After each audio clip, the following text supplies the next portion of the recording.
Today we're going to be fairing imperfections on a boat hull with Hawk Epoxy. What is fairing? Fairing compound is designed to smooth out an area to prepare it for paint.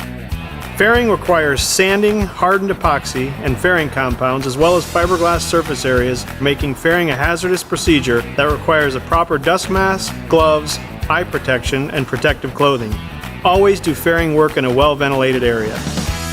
The first step is preparing the surface area for proper bonding.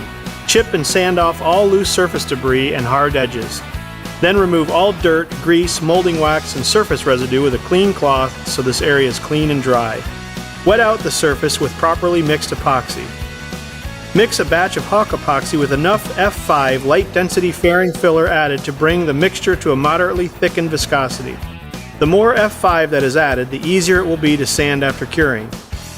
Using a plastic spreader, apply the mixture to the area with long sweeping strokes, feathering the edges out beyond the repair area. The fairing mixture should be applied at a level that is slightly higher than the surface of the repair area so it can be easily sanded down to the proper shape. Let this cure for 6 hours. The filler should still be slightly tacky and leave an indent from your fingernail.